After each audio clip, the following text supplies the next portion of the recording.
दोस्तों, पिछले कुछ सालों से आपने एक चीज़ नोटिस करी होगी कि आजकल जहां हम कोई फंक्शन या फेस्टिवल वगैरह देखते हैं तो वहां पर हमको नमकीन और स्वीट सिर्फ हल्दीराम कंपनी की ही देखने मिलती है। हल्दीराम अब बिना बोले इंडिया की फूड मार्केट की एक प्रीमियम चॉइस बन चुकी है, जहां बस हल्दीराम का नाम सुनते ही सभी लोगों को ये भरोसा हो जाता है कि अगर हल्दीराम है तो बेस्ट ही होगा। लेकिन ये सोचने वाली बात है कि जहाँ इंडिया के हर कोने में अलग अलग कल्चर बसते हैं और सभी कल्चर का खाना बिल्कुल अलग है एक दूसरे से, तब भी किस तरह हल्दीराम ने सभी इंडियंस को अपनी स्वीट्स और नमकीन का ऐसा दीवाना बना दिया कि बड़े बड़े इंडिया के स्वीट ब्रांड्स भी फीके पड़ गए इसके आगे। और ऐसा भी नहीं है कि इसको सिर्फ इंडिया में ही पसंद किया जाता है, हल्दीराम इंडिया से बाहर भी 80 देशों में अपने प्रोडक्ट्स एक्सपोर्ट करता है और वहाँ भी उनकी सेल्स काफ़ी हाई है। लेकिन आखिर इसकी डिमांड इतनी क्यों बढ़ती जा रही है और कैसे हल्दीराम राजस्थान के एक छोटे से गाँव से आज दुनिया के सबसे बड़े फूड ब्रांड्स में गिना जाता है, इसी पूरी कहानी को आज हम आगे जानने वाले हैं। तो चलो फिर शुरुआत करते हैं इस जर्नी की। शुरुआत होती है 90s के समय से, जहां करीब 1901 से लेकर 1930 के बीच में विक्रम अग्रवाल, जो कि दादाजी थे हल्दीराम के, उनके दिन कुछ अच्छे नहीं चल रहे थे। उस समय उनको कोई काम न मिलने की वजह से उन्होंने ये मन बना लिया कि अब खुद का ही धंधा करूंगा। तो इस दौरान उन्होंने गौर किया कि बीकानेर के अंदर लोग आजकल भुजिया खाना ज़्यादा पसंद कर रहे हैं। तो उन्होंने इस सुनहरे मौके को देखते हुए अपने शहर में एक दुकान ले ली और वहाँ भुजिया बनाना शुरू कर दिया, जो कि कुछ ही टाइम में वहाँ पर लोगों को पसंद भी आने लगा। साल 1908 भिखाराम के पोते गंगा भीषण अग्रवाल का जन्म हुआ, जो कि अब आगे चलकर हल्दीराम की नींव रखने वाला था। गंगा भीषण को उनकी माँ बचपन से ही उनके गोरे होने की वजह से हल्दीराम बुलाया करती थी और इसी वजह से उन्हें अपना दूसरा नाम हल्दीराम मिल गया। हल्दीराम जब 7-8 साल के थे, उसी टाइम से उन्होंने अपने दादाजी के दुकान में हाथ बटाना शुरू कर दिया। वजह इसकी ये थी कि मारवाड़ी परिवार में बच्चों को बहुत कम एज से ही बिजनेस करना सिखा दिया जाता है, जिससे आगे चलकर उनको कैसे बिजनेस संभालना है इसकी जानकारी मिल जाए उनको। तो इसी नक्शे कदम पर चलते हुए हल्दीराम ने भी दुकान के छोटे बड़े काम के अंदर मदद करना शुरू कर दिया। इस टाइम तक राजस्थान की गली के अंदर ये बिजनेस काफ़ी ठीक ठाक चल रहा था, बट हल्दीराम को ये कंफर्ट जोन पसंद नहीं आया। उनके दिमाग में भुजिया की दुकान को पूरी तरह से एक बिजनेस बनाने का ख्याल चलने लगा। Chapter 1, huge change in product. चल रहे बिजनेस को एक्सपेंड करने के लिए ये बहुत ज़रूरी था कि उनकी भुजिया को बाकी दुकानदारों से अलग और अच्छा बनाना था। उस टाइम तक भी इनकी भुजिया बाकी सभी दुकानदारों की तरह एकदम सेम थी, यानी उसमें कुछ खास या अलग नहीं था। पर हल्दीराम इसे खास बनाने के लिए अब पूरी कोशिश में लगे हुए थे। उन्होंने भुजिया को अलग अलग तरीके से बनाना शुरू कर दिया, ये जानने के लिए कि किस तरह से एक अलग भुजिया को मार्केट में लाया जाए। पहले तो उनको सिर्फ नाकामयाबी ही हाथ लगी, लेकिन फिर उन्होंने भुजिया में एक ऐसा बदलाव किया कि वो भुजिया कुछ ही टाइम में पूरे एरिया में फेमस हो गई। असल में वो भुजिया के लिए जिस बेसन का इस्तेमाल करते थे, उसके अंदर उन्होंने मोठ को मिक्स कर दिया, क्योंकि राजस्थान में मोठ खाना काफ़ी पसंद किया जाता था और भुजिया के अंदर मोठ का डल जाना एक अलग ही कॉन्सेप्ट था। देन ये वहाँ के लोगों को पसंद भी काफ़ी आया।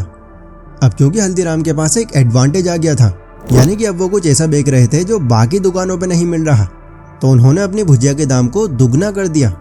मतलब जहां बाकी दुकानदार 2 रुपए किलो के हिसाब से बेच रहे थे, वहीं उन्होंने भुजिया 5 रुपए केजी कर दी, जिससे लोगों के बीच में एक ऐसा मैसेज गया कि भाई हल्दीराम की भुजिया काफ़ी प्रीमियम है, इसी वजह से ही तो इसका दाम बढ़ा है।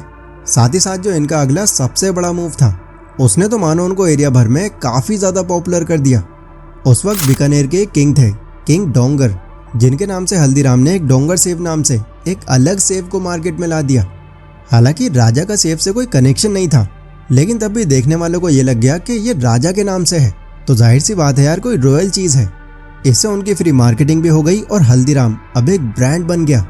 इसको शहर में अमीर हो या गरीब, उसी एरिया के हो या किसी और एरिया के, सब खाने आने लगे। उनकी दुकान पर कस्टमर्स की डेली भरमार लगने लग गई। बट इसी दौरान अचानक से कुछ ऐसा हुआ जिससे एक झटके में सब कुछ खत्म हो गया। Chapter 2, family dispute. अब तक हल्दीराम की शादी हो चुकी थी और 3 बच्चे भी थे उनके, लेकिन उनके घर में आए दिन झगड़े होने लग गए। ये झगड़े घर की लेडीज़ के बीच में होते थे और बढ़ते बढ़ते ये झगड़े इतने बढ़ गए कि हल्दीराम को उनकी वाइफ को लेकर घर छोड़कर जाना पड़ गया। अब जैसे ही उन्होंने फैसला किया तो उनको इस घर के बिजनेस से एकदम ही बाहर कर दिया गया। इस दुकान को उनके भाइयों ने बांट लिया, बट उनको एक फूटी कोड़ी तक नहीं मिली। अब हल्दीराम सड़क पर आ चुके थे, बट क्योंकि उनकी वाइफ और 3 बच्चे थे उनके साथ, तो उन्होंने अपनी जिम्मेदारी समझी और काम देखना शुरू कर दिया। हल्दीराम दोबारा से वही बिजनेस करना चाहते थे, पर दिक्कत ये थी कि अब उनके पास पैसे नहीं थे।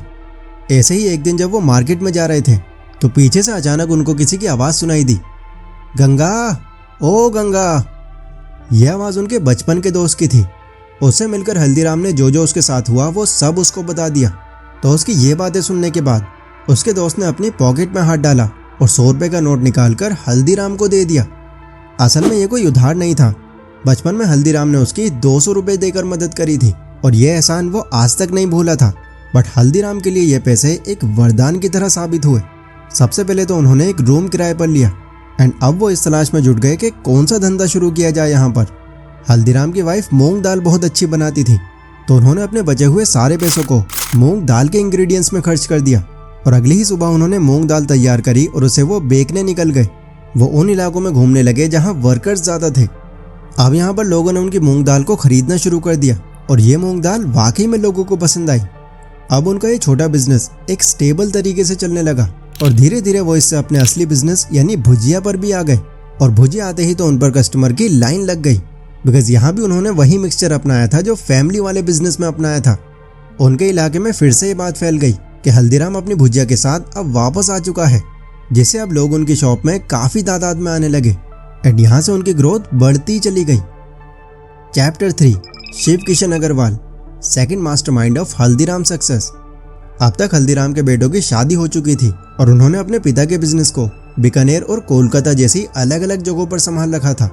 बेटे तो बेटे, पोते भी जब बिजनेस में आने लायक बने तो उन्होंने भी इस बिजनेस को एक अलग ही लेवल पर ग्रो किया। ये सब देखते हुए अब हल्दीराम ने रिटायर होने का फैसला ले लिया, क्योंकि अब उनकी बॉडी में उतनी जान नहीं थी कि वो एक्टिवली सब कुछ कर सके एंड बच्चे तो बिजनेस उनका संभाल ही रहे थे। हल्दीराम के एक पोते थे शिव किशन। इन्होंने हल्दीराम को पूरे भारत में फेमस करने के अंदर एक बहुत बड़ा रोल निभाया। पहले तो इन्होंने अपने चाचा के साथ कोलकाता वाली दुकान को संभाला, देन फिर जब ये अच्छी तरह से स्टेबल हो गई तो उन्होंने एक ब्रांच को फिर नागपुर में खोलने का फैसला किया। तो नागपुर तो ये आ गए, बट यहाँ पर उनके लिए एक चैलेंज था। वो ये है कि नागपुर आता है महाराष्ट्र के अंदर और हल्दीराम शॉप की सभी नमकीन और मिठाइयाँ राजस्थानी थी। वहाँ के लोगों ने ऐसा कुछ पहले टेस्ट ही नहीं किया था, इसीलिए उनकी नागपुर वाली शॉप की सेल ज़रा भी नहीं हो रही थी। तो उन्होंने यहाँ पर अपना अलग दिमाग लगाया। उन्होंने अपनी शॉप के अंदर वो स्नैक्स भी रखने शुरू कर दिए जो उस जगह पर फेमस थे, पर शिव किशन ने क्वालिटी और टेस्ट बाकियों से काफ़ी अच्छा रखा। इससे एटलीस्ट उनकी शॉप पर कस्टमर आने शुरू हो गए। अब यहाँ शिव किशन उन स्नैक्स के साथ में फ्री में टेस्ट करने के लिए अपनी भुजिया भी देने लगे एंड जैसे जैसे वो टेस्ट लोगों के मुंह लगता गया, इससे इस भुजिया की भी डिमांड बढ़नी शुरू हो गई। इसके अलावा उनके हाथ एक और मौका लगा जब उन्होंने ये गौर किया कि नागपुर में स्वीट की मार्केट में एक बहुत बड़ा गैप है और सभी दुकानदार वही गिनी चुनी 5-10 तरह की मिठाइयाँ बेच रहे हैं। वो यहाँ पर नई मिठाई लाकर बहुत आगे तक बिजनेस ले जा सकते हैं। यही सोचकर शिव किशन ने उस वक्त अपनी दुकान पर काजू कतली को इंट्रोड्यूस किया, जो कि बेशक सबसे बढ़िया मिठाइयों में से आती है। उस वक्त तक वहाँ के लोगों ने काजू कतली जैसा कुछ खाया ही नहीं था, तो यहाँ भी उन्होंने वही फ्री वाली तरकीब अपनाई और एक हफ्ते के अंदर वो पूरे इलाके में फेमस हो गई। ये मिठाई वहाँ इतनी सक्सेसफुल हुई कि बस 3 सालों के अंदर इनकी नागपुर की शॉप की सेल 400% से भी ज़्यादा बढ़ गई। इसके बाद फिर उन्होंने और भी अलग मिठाइयों को इंट्रोड्यूस किया और यहाँ पर हल्दीराम अब सिर्फ भुजिया तक ही सीमित नहीं रहा, बल्कि वो एक ऐसा ब्रांड बन चुका था जहाँ लगभग हर तरह के स्नैक्स मौजूद थे। Chapter 3, Manohar Lal Agarwal strategies. नागपुर में अब तक हल्दीराम की 4 ब्रांचेस खुल चुकी थी। अब उनको अपना ये बिजनेस दिल्ली की तरफ ले जाना था, जिसके लिए उन्होंने दिल्ली में बहुत समय तक एक भीड़ भाड़ वाली जगह ढूंढ ली। ये जगह उनकी चांदनी चौक इलाके में थी, लेकिन उस शॉप को खरीदने के लिए इनको 10 लाख रुपए चाहिए थे, जो कि बहुत ज़्यादा थे उस टाइम के हिसाब से एंड इनके पास भी इतने पैसे नहीं थे। पर तब भी भगवान पर भरोसा रखकर शिव किशन ने दुकान के ओनर को ये कहा कि इसे मैं ही खरीदूंगा, ये वादा करके जा रहा हूँ। देन इसके बाद फिर जैसे तैसे उन्होंने 7 लाख का इंतजाम कर लिया, बट अब भी उनको लगभग 3 लाख रुपए चाहिए थे। तो अब यहाँ पर उनको अपने भाई से मदद मांगनी पड़ी। भाई ने उनकी बातें सुनी और फाइनली उनको 3 लाख रुपए दे दिए, जिससे आखिरकार एक ब्रांच उनकी दिल्ली के अंदर भी खड़ी हो गई। शिव किशन अपने भाई की टाइम पर मदद करने से वो इतना खुश हो गए कि दिल्ली वाली पूरी दुकान की जिम्मेदारी उन्होंने उनको ही दे दी और खुद वापस से नागपुर वाली ब्रांच पर चले गए। पर एक दिन उनके भाई के साथ एक बहुत ही अजीब घटना हुई। उस वक्त चांदनी चौक के कुछ गुंडों ने हफ्ता वसूली के नाम पर उनको बहुत ज़्यादा पीटा, जिसके बाद दिल्ली वाली शॉप काफ़ी लंबे टाइम तक ऐसे ही बंद रही। इससे वो इतना डर गए कि उन्होंने फिर से दिल्ली में दुकान खोलने का फैसला ही बदल दिया। लेकिन शिव किशन को पता था कि दिल्ली की ब्रांच जाते ही बहुत बड़ा नुकसान हो जाएगा उनका, इसलिए उन्होंने फिर से हिम्मत जुटाते हुए अपने भाई को लेकर वापस से दुकान को ओपन कर लिया। यहाँ भी उन्होंने अपने तरीके से ब्रांच को चलाया और देखते ही देखते नागपुर की तरह उनकी ये ब्रांच भी फेमस हो गई।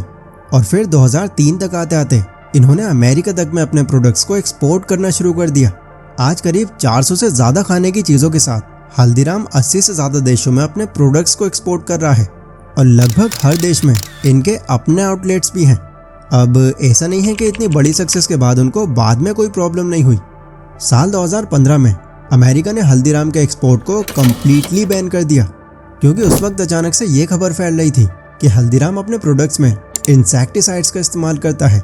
हालांकि कंपनी ने कुछ ही टाइम में इस अफवाह को गलत साबित करके दिखाया, क्योंकि ऐसा कोई भी रिसर्च पेपर सामने नहीं आया जो कि प्रूफ देता हो इस चीज़ का, जिससे आगे चलकर इन पर लगा हुआ बैन हटा दिया गया और अमेरिका के अंदर इनका एक्सपोर्ट आज तक भी जारी है।